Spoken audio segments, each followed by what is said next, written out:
Con nosotros esta mañana Rómulo Rux del Partido Cambio Democrático, de hecho, secretario general de Cambio Democrático. Correcto. Buenos días, bienvenido a TVN. Bueno, hay muchos temas para compartir que se están dando en el acontecer nacional. No sé ustedes qué balance han hecho en CD de estos primeros 100 días de la actual administración de Juan Carlos Varela. Bueno, buenos días ante todo. Nosotros para hacer el análisis de los 100 días, lo primero que pensamos es qué país nosotros le entregamos o qué país nosotros le dejamos al presidente Varela. Y nosotros dejamos un país, Linjoen, con un crecimiento envidiable, dejamos un país en el que había una disminución de la pobreza que llevó a premios internacionales, dejamos un país con un desempleo de 4%, un país que tenía un crecimiento robusto, que había hecho avances importantes en el tema de inseguridad, programas sociales que habíamos desarrollado, obras a nivel nacional y realmente habíamos desarrollado una plataforma que nos permitía a nosotros seguir creciendo y seguir generando esos empleos que son necesarios para que vaya como país aumentando la cantidad de inversión en el país, que vaya manteniéndose esos niveles bajos de desempleo. A sus detractores insisten en que dejaron un hueco fiscal, que dejaron un montón de proyectos llave en mano y que de alguna forma minas de profundidad para el gobierno que seguía. Sí, proyectos llave en mano, correcto, que son proyectos que son los que están ahora mismo ejecutándose, que si no fuera por los proyectos que dejó el gobierno del presidente Martinelli, este gobierno no tendría ninguna obra ahora mismo andando que estuviera generando actividad económica. Nosotros dejamos un país que tiene una deuda en relación al PIB históricamente baja y no se puede hablar de que tenemos un país que está mal fiscalmente cuando recientemente sale el Ministerio de Economía y Finanzas de este gobierno a sacar un papel, a hacer una oferta de deuda y realmente la demanda sobrepasa por 6 veces la cantidad de oferta que se hizo. Así que tenemos un país robusto que tiene grado de inversión, que tenemos que cuidarlo, no podemos perderlo, por eso es que hay que prestarle mucha atención al tema del incremento del déficit y otros temas que se están manejando. Pero sí nos gustaría ver un poco más de acción, un poco más de toma de decisiones y garantizar que nosotros no vayamos a echar para atrás en todo lo que nosotros logramos. Y nosotros como partido Linjoen lo hemos dicho, lo vamos a seguir diciendo y se ha comprobado ya en los primeros 100 días. Vamos a apoyar todas las cosas buenas que tengan beneficio para los panameños. Vamos a cambiar de tema, vámonos a la Asamblea Nacional de Diputados. Su partido no tiene la bancada mayoritaria en la Asamblea, pero tiene una bancada lo suficientemente grande para obligar, por ejemplo, al gobierno o al PRD a hacer alianzas. Bueno, al partido panameñista con el PRD, en la posición que se encuentre, a hacer alianza el uno con el otro o en algún momento a hacer alianza con ustedes.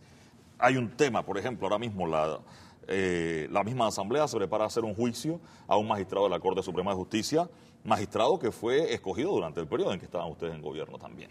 ¿Qué va a pasar allí? ¿Hay alguna postura de cambio democrático ante una situación como esta? Bueno, empiezo con cómo iniciaste, de cómo están primero las alianzas. Cómo están conformadas las bancadas en la Asamblea. Lo primero que hay que decir es que nuestra Constitución habla de que deben haber 71 diputados que sean los que tomen estas decisiones importantes y trascendentales como las que tú mencionas, Eduardo, y no las hay solamente 60 diputados.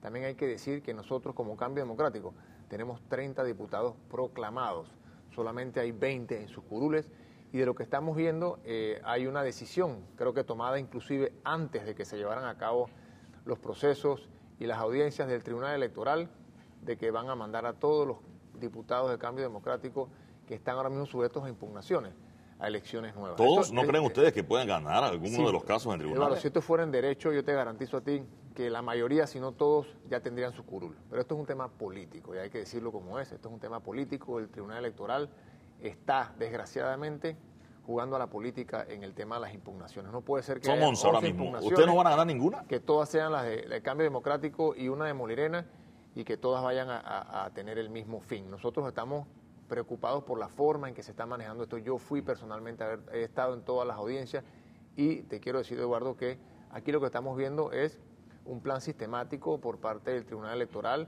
con otros partidos políticos que no son Cambio Democrático, en donde lo que están es dilatando la toma de posesión de los diferentes diputados en sus curules para precisamente tener un control, como el que tú mencionas, para temas como el de Contralor General de la nación. Estaba en el caso Moncada primero, el juicio Moncada en la Asamblea. ¿Tiene la bancada CD y el CD ya una postura al respecto? Nosotros no tenemos posición sobre ese tema. Okay. Eso es un tema que se va a llevar a cabo en base a un procedimiento que tiene. Con la Asamblea incompleta, aún así ustedes se oponen al tema de que se haga con la Asamblea incompleta. Nosotros hemos incompleta. dicho que hay un peligro de inconstitucionalidad de todos los temas que trate la Asamblea mientras no estén los 71 diputados. Eso es un tema general, no tiene nada que ver con Moncada. Por ejemplo, la Asamblea tiene que escoger al Contralor. Imagínate que el Contralor y el Procurador es un nombramiento de 10 años y lo vas a hacer con 60 diputados. O sea, eso preocupa. Con 31 en teoría, porque eso tiene que ser la mayoría. Bueno, 31 diputados, correcto. Pero no hay sentados en sus curules los 71 diputados que exige la Constitución. Entonces nosotros tenemos que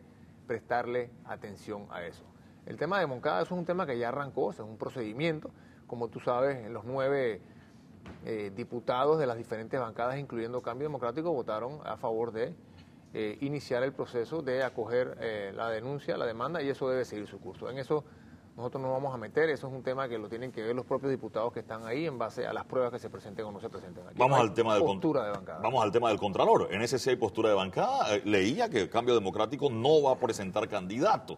Hay varios candidatos ahora mismo, pero quizás los 3 que más se han mencionado sería el señor Homberg, el señor Bernabé Pérez, que ya el PRD lo escogió, y hay un candidato de la sociedad civil que es el señor Chen. Correcto. Nosotros, la postura que hemos tomado, y ayer tuvimos una reunión de junta directiva del partido, también antes de esa reunión de junta directiva tuvimos una reunión con miembros de la bancada de Cambio Democrático, y la posición del partido, Eduardo, es que nosotros, frente a las realidades que tenemos y frente a los nombres que tú has mencionado, nosotros no podemos como partido respaldar a una persona que viene impuesta por el Ejecutivo.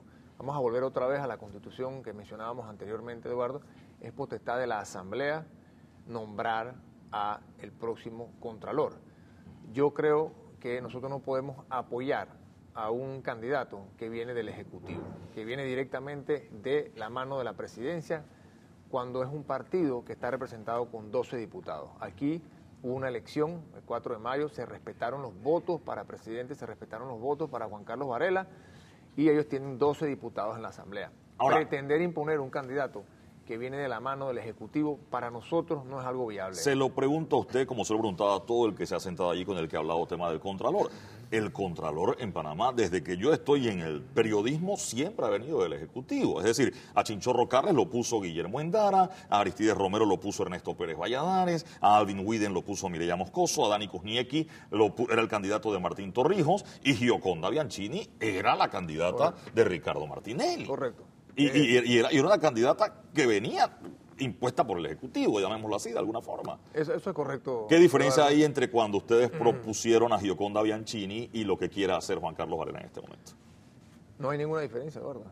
Yo te digo que... ¿Reconocen ustedes entonces? Yo lo quiero reconocer. ¿Mea culpa? Lo he dicho anteriormente, que ahora mismo se ha criticado mucho el que eso que tú acabas de mencionar, ese historial de contralores que han sido nombrados opuestos por el Ejecutivo y no necesariamente por el órgano legislativo, es una realidad y yo la reconozco, Eduardo. No sé, en cada uno de esos términos habría que ver cuál era la composición de las fuerzas políticas en la Asamblea en ese momento.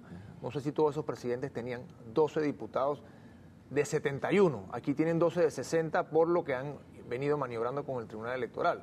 Pero esa es una realidad que hay que ver. Cada periodo fue diferente. En estas elecciones, 39% de las personas votaron a favor de Juan Carlos Varela. 61% de las personas no votaron a favor de Juan Carlos Varela. Y solamente el partido del presidente Varela sacó 12 diputados. ¿Qué dijo el pueblo panameño? Que querían que la asamblea no estuviera dominada por los diputados de gobierno. Ellos tienen un acuerdo con el partido PRD, entiendo que no incluye el nombramiento del procurador.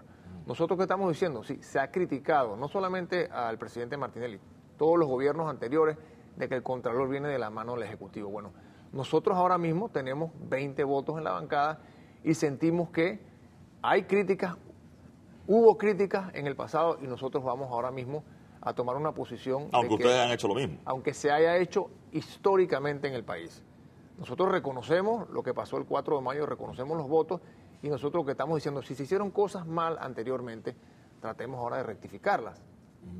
O sea, a menos que la posición sea, no, si ya se hizo algo mal, que se siga haciendo mal de aquí en adelante. Esa no es la posición. Nosotros vamos, realmente lo decidimos ayer en la Junta Directiva, Eduardo, nosotros no creemos que debemos apoyar a alguien que venga directamente del Ejecutivo. Hablando de Junta Directiva, ¿cómo está su partido? El partido está muy bien. ¿Es un partido de oposición? Es el único partido de oposición ahora mismo, Eduardo, es el único partido que está realmente fiscalizando que las cosas se hagan bien, pero al hacer eso también estamos, quiero que sepas, apoyando las cosas que nosotros sentimos que debemos apoyar. Nosotros apoyamos el 120. ¿Va a haber cambios? ¿Va a haber cambios dentro del CD, en la directiva? Por supuesto, nosotros iniciamos ya un proceso, estamos ahora por someter a la aprobación del directorio nacional lo que es el reglamento de elecciones internas y un cronograma, y el otro año nosotros iniciamos con lo que son las elecciones de todos nuestros convencionales a nivel nacional y de las juntas directivas de los diferentes corregimientos y también de nuestras secretarías o frentes sectoriales a nivel nacional. ¿La presidencia del partido sigue siendo Ricardo Martinelli el presidente? ¿Va a seguir? Ricardo Martinelli es el presidente de nuestro partido. Nosotros, en base al cronograma que tenemos, en aproximadamente 2 años nosotros deberíamos de estar también seleccionando la junta directiva nuevamente, y por supuesto que yo no tengo ninguna duda que el presidente Martinelli va a postularse como presidente del partido. No, yo estoy ahora mismo, como tú sabes, de secretario general. Okay. Estoy muy cómodo haciendo el trabajo y tengo una labor que es trabajar en la reestructuración del partido y llevarlo limpio. Quiero dejar todos los temas del CD a un lado por un momentito. Usted fue canciller de la República. Colombia ha puesto a Panamá en una lista gris, calificándola como paraíso fiscal. Usted como canciller, ¿qué se hace o cómo se maneja una situación de este tipo? Entiendo que ya la canciller Holguín se va a reunir con la canciller de Saint Malo por estos días, pero ¿qué pasa allí? Mira, Eduardo, esto que ha hecho Colombia realmente no debe ser y no es aceptable para nosotros como país.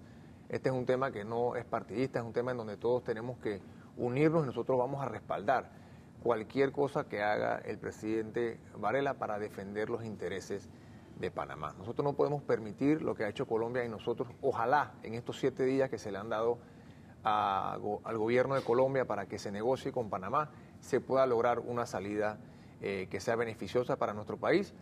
Pero si no se hace, sí tenemos que ser enérgicos y tenemos que implementar medidas de retorsión y tenemos que lograr, como sea, que Colombia nos saque de esa lista y no seguir negociando con ellos hasta que nos excluyan de la lista. Pero entiendo que por estos 7 días se va a negociar con el status quo que tenemos ahora mismo, pero siento que es un irrespeto lo que ha hecho Colombia con nosotros, Eduardo. ¿Qué sería una medida de retorsión, por ejemplo? Bueno, hay que revisar el Tratado de Montería, que eso le ahorra a los colombianos aproximadamente 30 millones. Nosotros deberíamos también revisar la opción de los reos colombianos que están en las cárceles panameñas, enviarlos o repatriarlos a Colombia. Colombia no los ha aceptado, a pesar de que hay un acuerdo de que los presos puedan terminar sus penas allá. Por supuesto que hay un acuerdo. Tenemos que revisar el tema de la interconexión eléctrica. Eso es un tema que yo sé que es de mucho interés. Cuando yo era canciller, Eduardo, era uno de los temas principales que le interesaba a Colombia. Recientemente el presidente Varela fue allá, entiendo que dijo que iba adelante con el proyecto, pero tenemos nosotros que decidir si queremos o no ir con eso. Tenemos que presentar un panel ante la OMC, porque este es un tema discriminatorio contra el país, y yo no creo que ahora mismo es el momento de medidas como pedirles visa, porque eso afectaría fuertemente a Copa, y como sabes, Copa es una industria, es una aerolínea que representa una industria y que es la aerolínea del país, y yo no creo que eso ahora mismo es una medida que nosotros debamos considerar, y tampoco creo que debemos tomar medidas que afecten directamente a las empresas colombianas que decidieron venir a Panamá a invertir. Pero todas las otras medidas que te mencioné anteriormente tenemos que ponerlas en la mesa, y yo creo que se deben ejecutar inmediatamente termine el periodo de 7 días si no se logra un acuerdo negociado con el gobierno de Colombia. Rómulo Rux, ex canciller, gracias también por compartir con nosotros, secretario general de CD, temas de cambio democrático y temas como ex canciller, ahora que Panamá enfrenta esta situación de listas grises o lista gris presentada por Colombia. Gracias por estar con nosotros esta mañana. Mucho gusto. Un gusto tenerle por acá.